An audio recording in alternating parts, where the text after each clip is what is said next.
Hey y'all, it's Aaron Jackson coming to you today with another bluegrass flat picking lesson. So what I've got for you today is going to be a little shorter and a lot more simple than the stuff that I normally share on this channel. It's going to be a lot less dense. I'm not going to be showing you a whole bunch of, note for note licks and phrases and solos and tunes in this. However, I really do think that this is one of the most important and one of the most valuable lessons that I've ever shared on this channel. All of that being said, I know a lot of people are going to want to learn that first solo that I played at the beginning of the video. So if you would like to get the tabs for that totally for free, I've got that for you down in the video description and in the top pinned comment. What I want to show you is a tool that you can use that will make your practicing way more fun and will almost guarantee that you improve your timing.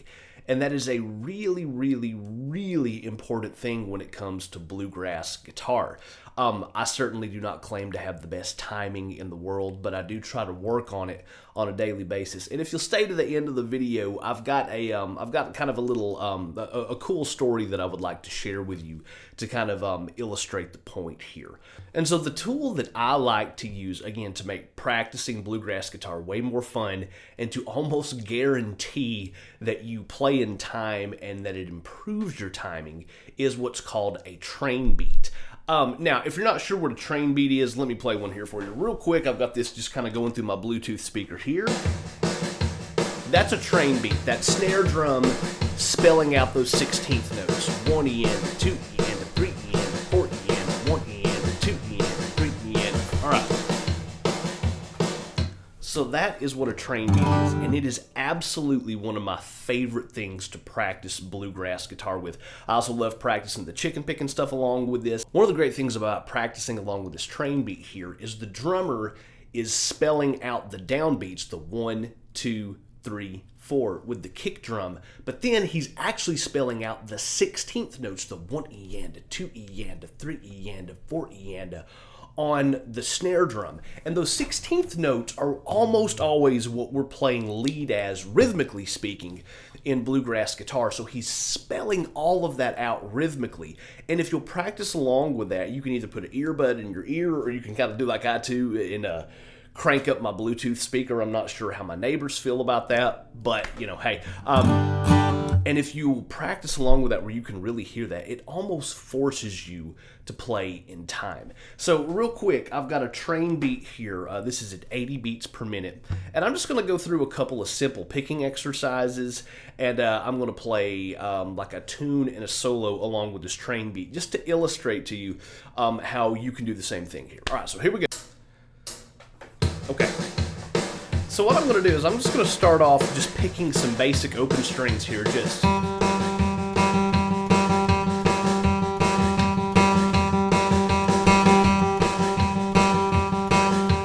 that just gets me used to playing along with that. We can.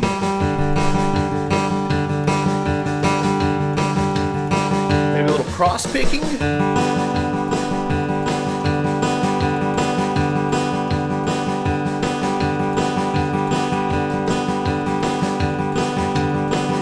So there's just a couple of really simple picking exercises that you can practice along with this train beat to start to get your picking technique dialed in, but also really, really start to develop your timing there. I just like that because, again, that snare drum is spelling out those 16th notes, and it just makes it more fun to practice with, in my opinion. So let's do a tune here. Now, I know I don't have the capo on, but I'm going to go ahead and play Red Haired Boy along with this train beat here. So we'll do. All right, Red Haired Boy. We'll do 1, 2, 3, 4.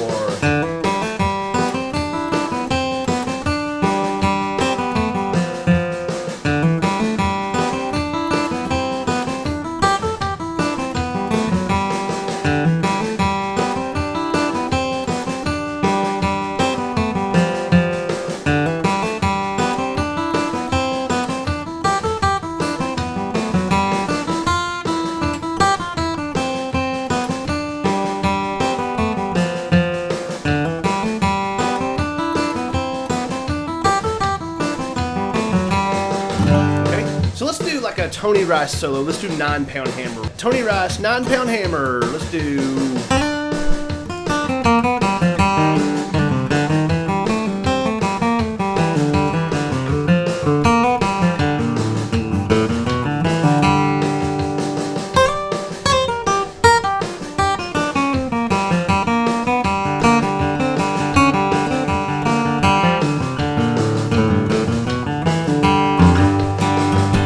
So you get the idea there. And it doesn't matter if it's a picking exercise, which you can check out my 10 of my favorite picking exercises video that I've done on this channel here, whether it's a fiddle tune, whether it is a solo, whether it's a lick. I really do believe that practicing that along with a train beat is going to be a net positive. Again, it makes it more fun, and it almost forces you to play in time. And having a good sense of timing is really, really, really crucial when it comes to bluegrass guitar. So I really like playing along with the train beat, even more so than a metronome. Now, practicing along with a metronome is great, but let me just show you the difference here, okay? So now I'm going to play a couple of those ideas that I was just playing along with the train beat, but I'm going to play them along with just the metronome here. All right, we'll start off with some basic picking exercises.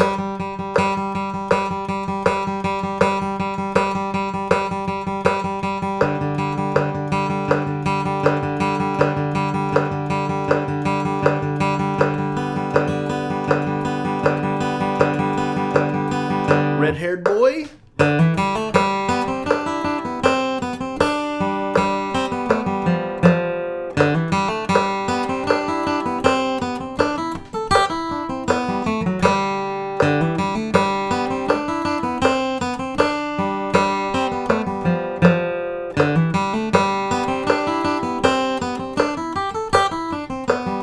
Let's do Tony Rice 9-pound hammer, 3, 4.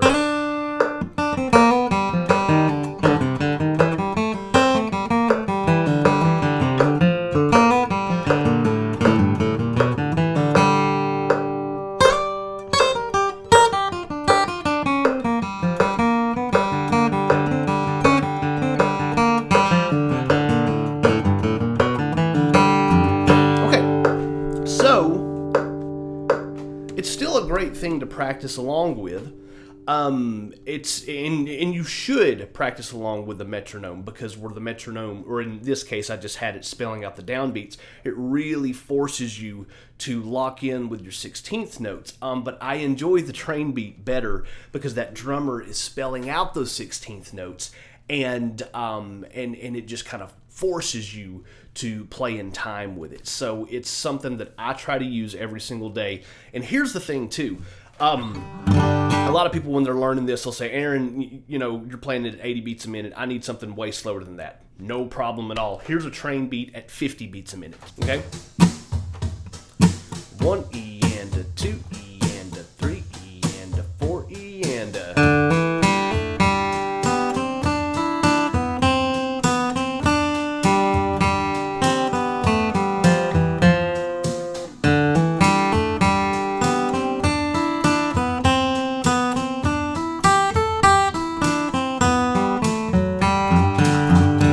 So I have seen these as slow as 40 beats a minute, and I've seen them as fast as 190 beats a minute. You can get them all over the place on YouTube for free. I know there's metronome apps that have, the option to where you can have kind of a train beat thing, play on the metronome. The specific one that you use doesn't matter. The most important thing is that you start incorporating this into your practicing. Again, it makes it way more fun, and it practically forces you to play in time. So that brings me to the part of the lesson here. Just a quick little story that I wanted to share with you. So way back in the day when I was a teenager and I started getting into bluegrass, I got really into Brian Sutton, and I got into all the Ricky Skaggs records, and I tried to start playing along with those. Now, if I could go back in time, that stuff is great music. Like, I love those Kentucky Thunder records. But a lot of the music on that is like stupidly fast. It is absurdly fast. And so I would sit around and I would try to play along with like Ricky's version of Pig in a Pen, which I went and clocked that the other day. Just to see how fast it was, the original studio recording. And it was like in between 185 and 190 beats per minute. It is stupidly fast. So I say all of that to say I had developed some chops for sure, but I was trying to, I was really trying to kind of punch above my weight. And I had developed this tendency to rush everything. I still have a little bit of a tendency to do that. I still play very on top of the beat, and sometimes I tend to speed up.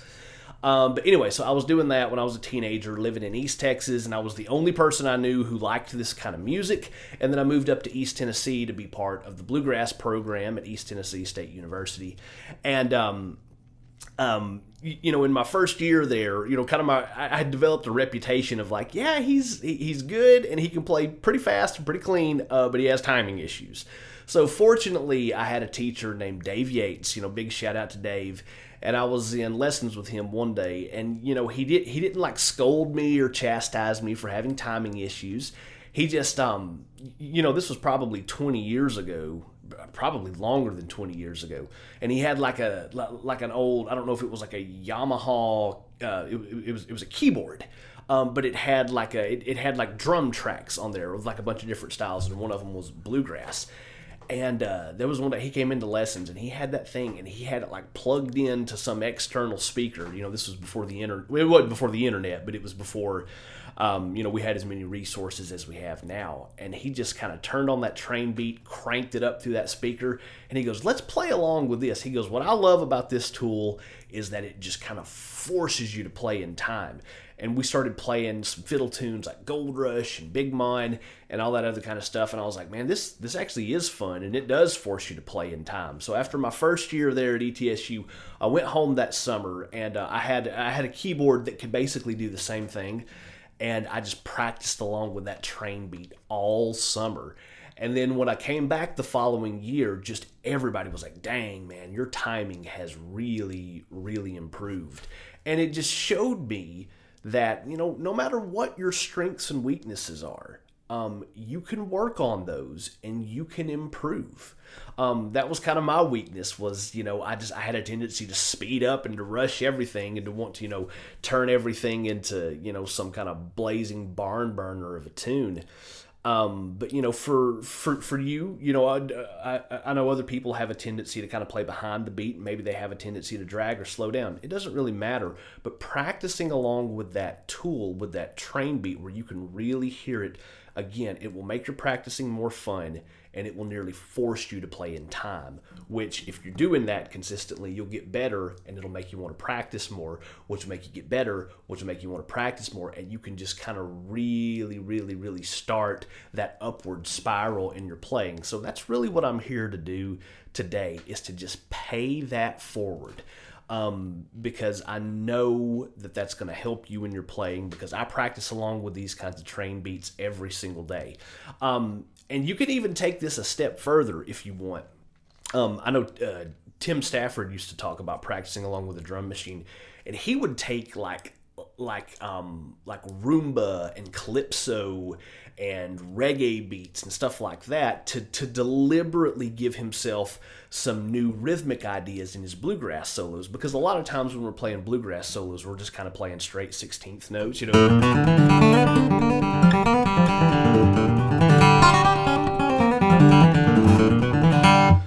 but you can practice with other styles like that to give you some new rhythmic ideas. So that's something that you can kind of jump into if you want to. In the meantime, though, just take that train beat there, and I will link to some down below the video here.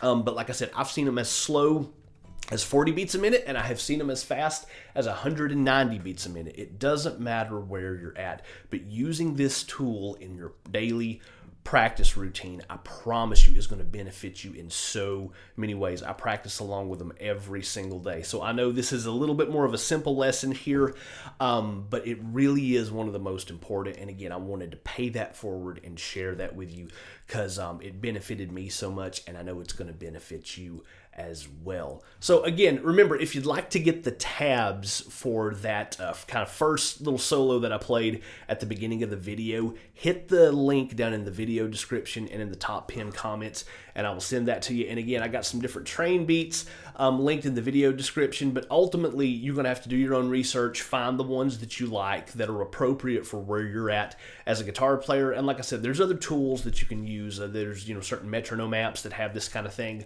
But ultimately find what you like, find what works for you, but start using this, and I know you're going to see tremendous improvements in your playing. As always, thanks for hanging out, and I will see you next time.